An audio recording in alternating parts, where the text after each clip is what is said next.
¿Qué tal? Bienvenidos a nuestro programa especial de cada semana, donde le presentamos lo más destacado del acontecer en ambas cámaras del Congreso de la Unión. Esta semana la Cámara Baja aprobó el proyecto de decreto por el que se expide la ley de la pensión universal y el seguro de desempleo. En tanto, en el Senado de la República, las comisiones de trabajo dieron su aval al Comisionado Nacional de Seguridad designado por el Ejecutivo Federal. Esto ante la salida de Manuel Mondragón y Cal. Comenzamos.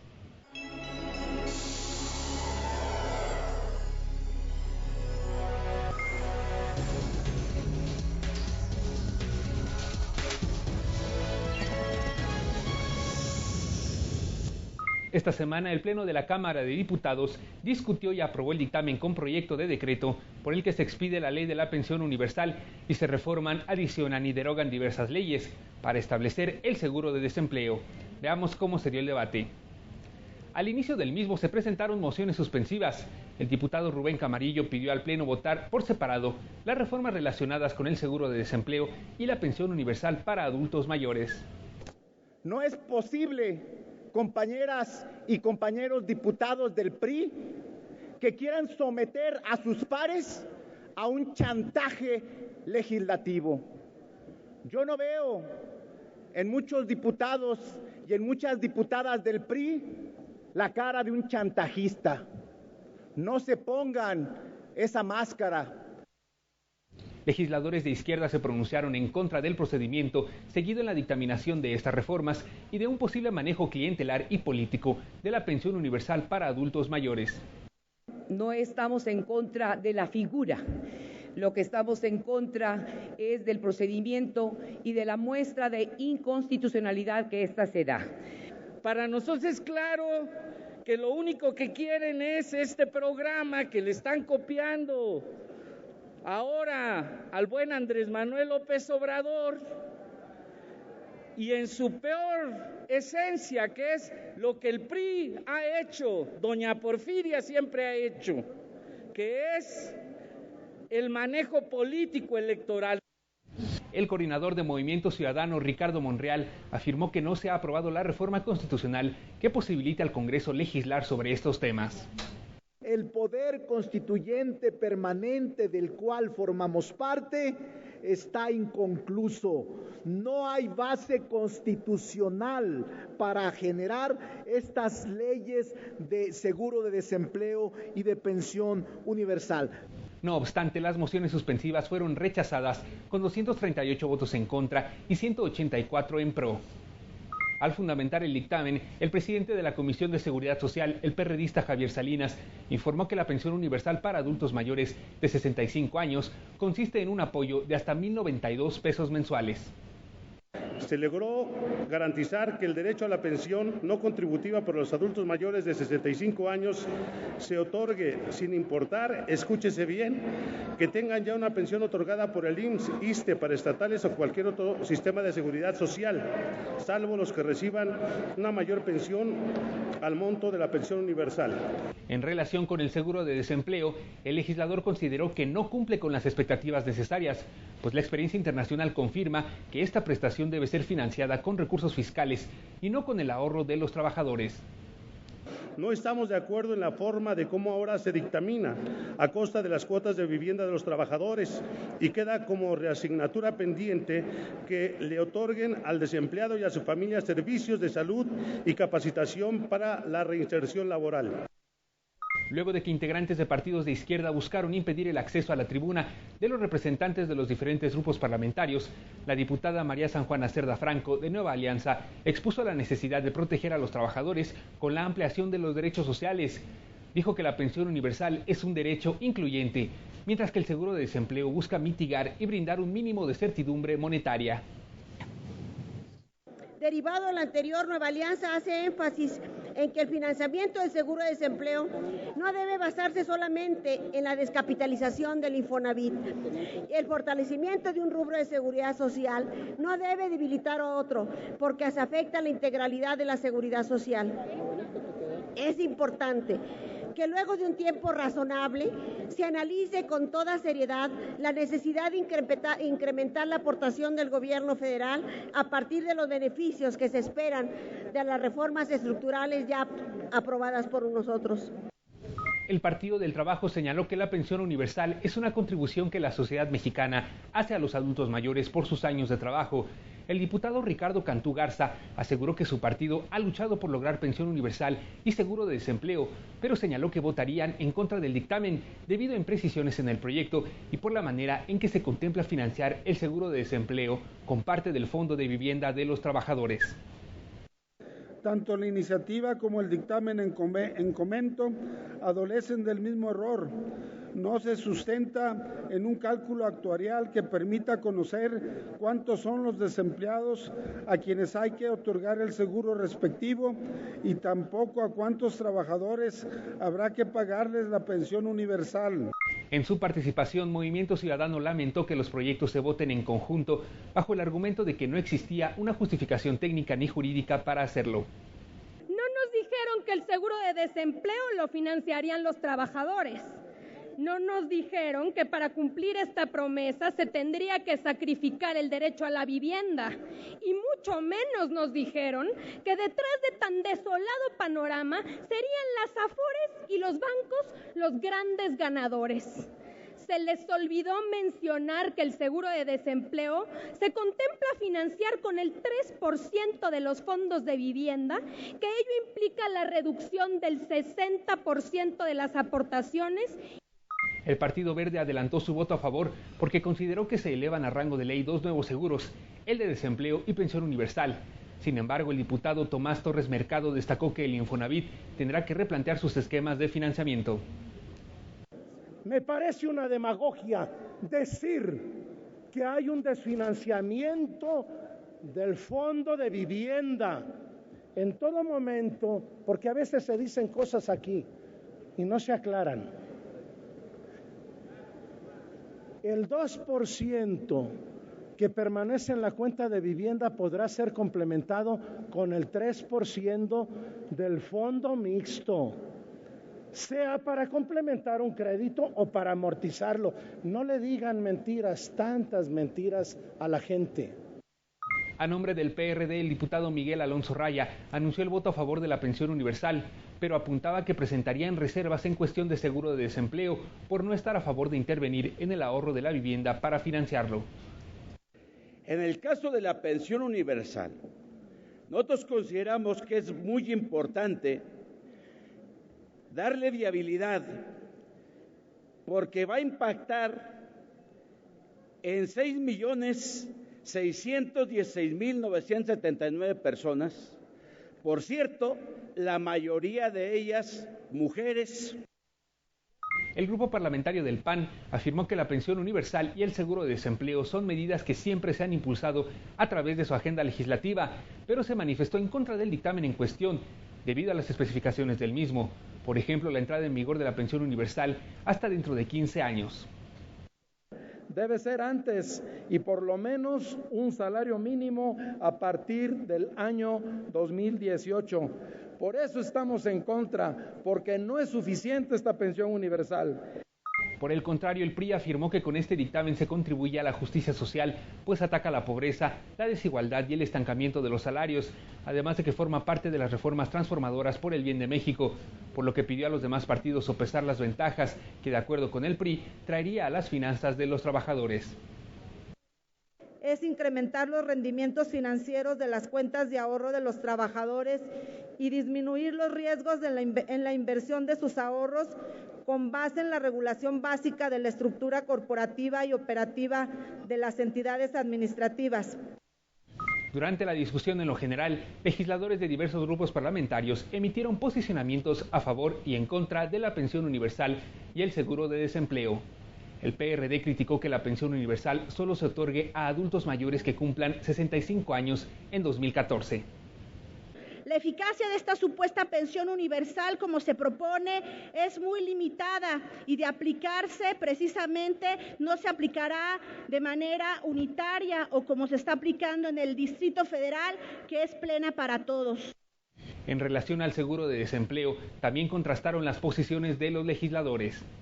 Que con el seguro de desempleo se le está dando la respuesta a los trabajadores que corrían el riesgo de seguir en el esquema actual de acabar con su fondo de retiro y obligarse a trabajar hasta yo no sé cuántos años para tener las semanas cotizadas que lo harían viable de una pensión.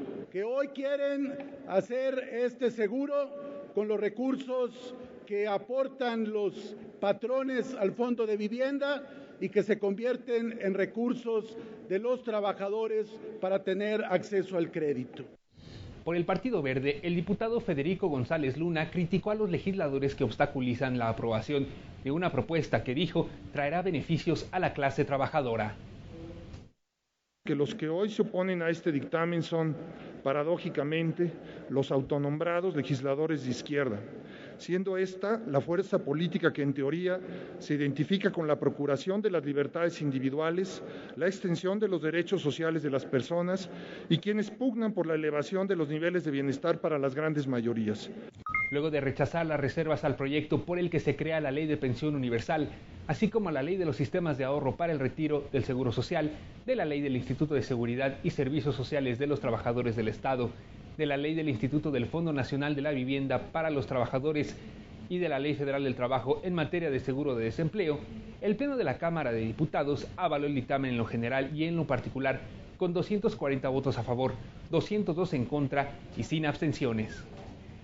Aprobados por 240 votos los artículos reservados en los términos del dictamen modificado. Aprobado en lo general y en lo particular el proyecto de decreto que expide la Ley de la Pensión Universal y reforma, adiciona y deroga diversas disposiciones de la Ley de los Sistemas de Ahorro para el Retiro, de la Ley del Seguro Social, de la Ley del Instituto de Seguridad y Servicios Sociales de los Trabajadores del Estado, de la Ley del Instituto del Fondo Nacional de la Vivienda para los Trabajadores y de la Ley Federal del Trabajo. Pasa al Senado para sus efectos constitucionales. Esta presidencia, con fundamento en lo que dispone el artículo 93, numeral 1 del reglamento de la Cámara de Diputados, ordena que antes de que se remita la minuta a la Cámara de Senadores, se realicen las correcciones que demandan el buen uso del lenguaje y la claridad de las leyes sin modificar lo aprobado por el Pleno. Y en más trabajo de la Cámara de Diputados, esta avaló reformas a la Ley Federal de los Trabajadores al Servicio del Estado para otorgar permiso de paternidad por 5 días hábiles con goce de sueldo. Se aprobaron por unanimidad reformas al artículo 28 de la Ley Federal de los Trabajadores al Servicio del Estado, reglamentaria del apartado B del artículo 123 de la Carta Magna, para establecer el permiso de paternidad por 5 días laborales con goce de sueldo a los hombres trabajadores por el nacimiento de sus hijos o por la adopción de un infante. La diputada Esther Quintana, quien en su momento presentó la iniciativa, fundamentó el dictamen. Considerando que esta licencia de paternidad no es un periodo vacacional para los padres. Se trata de sensibilizar y promover una paternidad responsable que elimine el estereotipo de la paternidad ausente en la familia y promueva la participación de los varones padres en las tareas de cuidado y atención hacia sus hijos recién nacidos.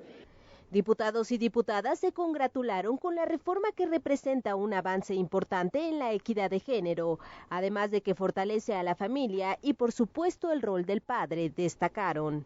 En el marco de esta discusión es oportuno recordar que Nueva Alianza, a través de nuestra compañera la diputada Sonia Rincón Chanona, ha presentado una iniciativa para que los trabajadores hombres, beneficiarios del Seguro Social, no sean discriminados en la prestación del servicio de guarderías, situación que lamentablemente aún prevalece. Esta iniciativa va encaminada a alcanzar la igualdad de género. Sin embargo, el Partido del Trabajo consideramos que hace falta avanzar más, ya que no solo es una lucha de las mujeres, sino que es parte de los hombres que tenemos que compartir el trabajo que ellas tienen. La crianza y educación de las y los niños no es una tarea exclusivamente femenina, sino que son actos que se complementan de igual con las madres y los padres. Nos damos cuenta hoy que no solo debe ser una responsabilidad de ellas, sino debe ser una responsabilidad compartida como familia por estar construyendo un pilar de la sociedad, un pilar que nos sostiene hoy como mujeres y hombres de provecho. Se destacó que dentro de la reforma laboral aprobada hace algunos meses se contempló la licencia de paternidad y que con esta reforma se homologa el marco jurídico. Que un servidor tiene 5 hijos y tuve la fortuna de poder acompañar a mi esposa en esos momentos tan importantes para ella, para nuestros hijos y la familia del nacimiento de un nuevo ser y acompañarle y ayudarle. El Estado debe ser el principal promotor de la igualdad en el núcleo familiar entre hombres y mujeres. Lo anterior a través de métodos jurídicos que logren que el cuidado, la enseñanza y la protección de las y los niños sean deberes compartidos entre la madre y el padre del menor. Es relevante el valor de la lucha que empezó con el cuestionamiento a la tradición, una tradición que cuando hubo mujeres que se preguntaban y se pusieron en la tela del debate el hecho de que la responsabilidad de la crianza recayera única y exclusivamente en ellas. La reforma aprobada por unanimidad de 425 votos fue turnada al Senado, donde deberá ser también analizada. Y como una medida más para combatir el sobrepeso y la obesidad, así como garantizar el acceso gratuito al agua como un derecho de la infancia, la Cámara de Diputados avaló por unanimidad que todos los planteles escolares particulares instalen bebederos de agua potable en un plazo máximo de 18 meses. El Pleno de la Cámara de Diputados aprobó cambios a la Ley General de la Infraestructura Física Educativa para establecer un plazo máximo de 18 meses para que los planteles educativos particulares instalen bebederos, esto bajo la supervisión de las autoridades competentes. La minuta propone que los planteles escolares cuenten con bebederos idóneos para que los estudiantes consuman agua potable para su bienestar. Asimismo, se elimina una parte del contenido del artículo 6º transitorio que señalaba que se daría prioridad a las instalaciones educativas con más de 100 alumnos para efecto de la instalación de los bebederos de agua potable. Formuló 2 cambios concernientes al artículo 19 de la ley en cuestión, en el cual propone que no se transfieran recursos públicos a entidades particulares, y del tercer transitorio del decreto, en el cual amplía de 12 a 18 meses el plazo, para que los planteles educativos particulares instalen bebedores bajo la supervisión de las autoridades competentes. Legisladores externaron su voto a favor de la reforma debido a que con ello se prevé disminuir el consumo de bebidas azucaradas ante los altos índices de obesidad infantil en nuestro país. Estamos seguros que esta medida contribuirá a disminuir los índices de obesidad y a mejorar la salud de los estudiantes de educación básica en las escuelas públicas del país. Las bebidas azucaradas contienen productos de alta densidad energética, pero bajo aporte nutricional, incidiendo en el aumento de peso de quienes las ingieren. En total, los mexicanos consumen un promedio de 163 litros por año, llegando a superar a Estados Unidos con un consumo de 113 litros en el mismo periodo de tiempo. Candidatos naturales a la diabetes. Ante la magnitud del problema que enfrentamos en los últimos años, se han propuesto múltiples medidas encaminadas a transformar esta lamentable situación que está poniendo en riesgo la viabilidad de nuestro sistema de salud y que amenaza con colapsarlo. Como país nos encontramos en el primer lugar a nivel mundial de sobrepeso y obesidad infantil. Si tal patología no es considerada en los compromisos y acciones actuales del Estado mexicano, pronto tendrá un impacto negativo en nuestro sistema de salud pública. Para Acción Nacional, apoyar este dictamen es atender la urgencia de que los y las niñas de este país puedan tener acceso gratuito a agua purificada en sus escuelas como un derecho básico de la infancia y una obligación del Estado el garantizarlo. Este dictamen fue aprobado con 370 79 votos a favor y se turnó al Ejecutivo para su publicación. Vamos ahora al trabajo en comisiones de Cámara de Diputados. La Comisión de Economía avaló las leyes secundarias en materia de competencia económica que contempla la expedición del marco legal, que entre otras cosas busca garantizar la libre competencia y concurrencia y eliminar los monopolios. En votación económica, la Comisión de Economía de la Cámara de Diputados aprobó la legislación secundaria en materia de competencia económica. Los legisladores envían para su discusión en el Pleno el decreto que expide la Ley Federal de Competencia Económica, así como reformas al artículo 254 bis del Código Penal Federal, que tiene como objetivo, entre otras cosas, garantizar la libre competencia y concurrencia, prevenir, investigar, combatir y eliminar los monopolios, las prácticas monopólicas, las concentraciones ilícitas, las barreras a la libre concurrencia y la competencia económica y demás restricciones al funcionamiento eficiente de los mercados. Durante el debate, el diputado del Partido del Trabajo, Adolfo Oribe, anunció voto particular y señaló contradicciones en la iniciativa enviada por el Ejecutivo Federal.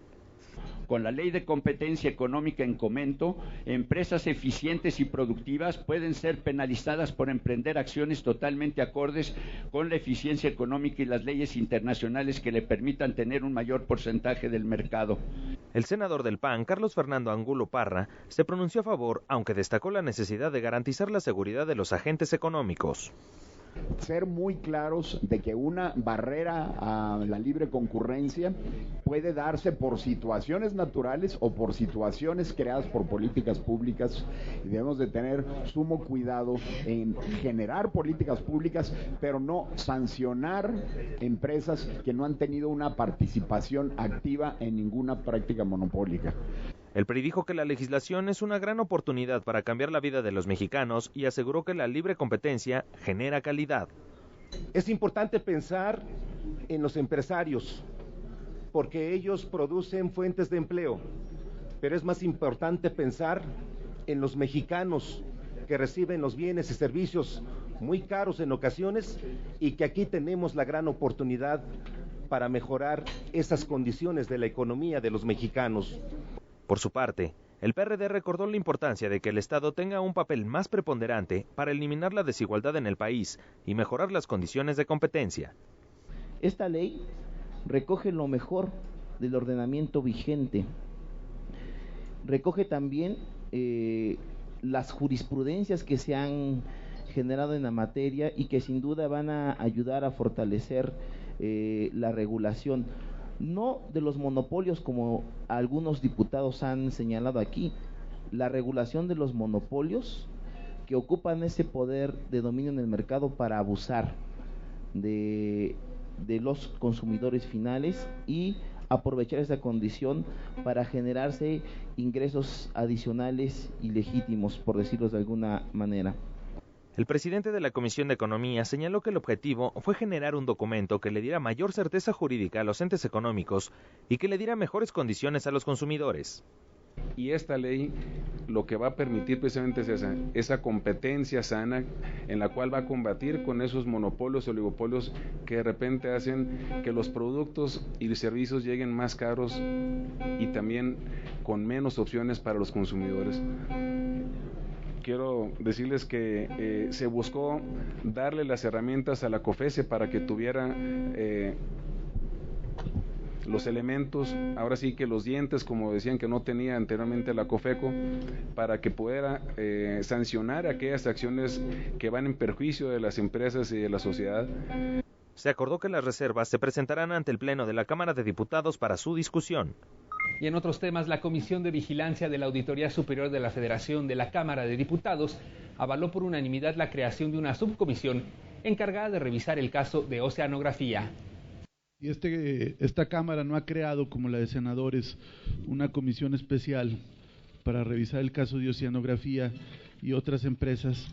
Yo creo que este órgano, esta comisión especializada y ordinaria pues de la Cámara y tan relevante, tendríamos que asumir de algún modo esa función. Dicha subcomisión plural estará integrada por 11 legisladores y los partidos políticos enviarán sus propuestas de integrantes a más tardar el martes 25 de marzo. Va a ser una comisión que se va a copiar de información para que en reuniones próximas podamos estar comentando al respecto y si hay necesidad de plantear a la auditoría o sugerir a la auditoría alguna cuestión más, lo hagamos de esa manera. Y regresando al Senado de la República, esta semana se recibió de parte de la Secretaría de Gobernación la solicitud para ratificar el nombramiento de Monte Alejandro Rubido García como Comisionado Nacional de Seguridad. La mesa directiva turnó el nombramiento a la Comisión de Seguridad Pública y este 20 de marzo el funcionario compareció. Veamos cómo se desarrolló el encuentro. Durante su exposición inicial, Monte Alejandro Rubido García se refirió al relevo en esta dependencia que se produce a 15 meses del inicio de la actual Administración Pública Federal. Se presenta como una oportunidad para realizar un balance de los avances en cada una de las tareas que les corresponden y, en su caso, para realizar los ajustes que las circunstancias de la coyuntura requieran. El funcionario, quien también se desempeñó como secretario ejecutivo del Sistema Nacional de Seguridad Pública, se refirió al proceso de creación de la Gendarmería Nacional, la cual se convertirá en la 7ª división de la Policía Federal. Hasta el momento se ha señalado que se cuenta con 4.887 cadetes en proceso de formación y se han seleccionado 390 mandos. Existe el compromiso de que en el mes de julio estará conformada la primera parte de esta nueva división. En el apartado de preguntas y respuestas, el senador Alejandro Encinas del PRD reconoció avances en la captura de capos, pero alertó que las cifras de delitos que iban a la baja se han incrementado desde el inicio del sexenio. Pero, por ejemplo, el homicidio doloso en 2012 alcanzó la cifra de 21.728 personas, en 2013 bajó a 18.147, pero los datos al inicio de este año son realmente alarmantes, porque solamente para enero del 2014 se registraron 1.364 homicidios dolosos, es decir, 44 homicidios diarios. Y el homicidio doloso encontramos que muestra un descenso del 16.1%. Es una cifra no menor la que se registra en la materia. Respecto a delitos patrimoniales, el robo de vehículo con violencia también ha tenido una reducción, esta es del 8.7%, y el robo de vehículos sin violencia del 12.4%. Por Acción Nacional, la senadora Pilar Ortega se refirió a la situación en Michoacán a raíz del surgimiento de grupos de autodefensas. Además, manifestó su preocupación por la certificación de los cuerpos policíacos y los exámenes de confianza. Sigue existiendo rezagos en la aplicación de los mismos. Todavía no tenemos el compromiso real de todas las instituciones en el país de seguridad para que esto avance. Nos preocupa en esa manera no solamente la estrategia de aplicación de las evaluaciones. Y con esto se ha logrado que a nivel federal, a nivel de las corporaciones federales, el 99% del personal haya sido evaluado. Y a nivel local, de acuerdo a los últimos datos que tenemos, estamos ya muy cerca del 90%. No podemos caer en excesos de confianza. Por el PRI, el senador Teófilo Torres Corzo se refirió al papel que los legisladores deben desempeñar en el acompañamiento de las instituciones dedicadas a preservar la seguridad. Nos toca contribuir y vigilar responsablemente a que las autoridades en materia de seguridad cumplan a cabalidad con el mandato de promover la transformación institucional y fortalecer las capacidades de las fuerzas de seguridad con pleno respeto a la soberanía nacional, al Pacto Federal y a los derechos humanos. El gobierno de la República ha sido enfático que se va a combatir a la delincuencia. No se les ha puesto ningún nombre y ningún apellido.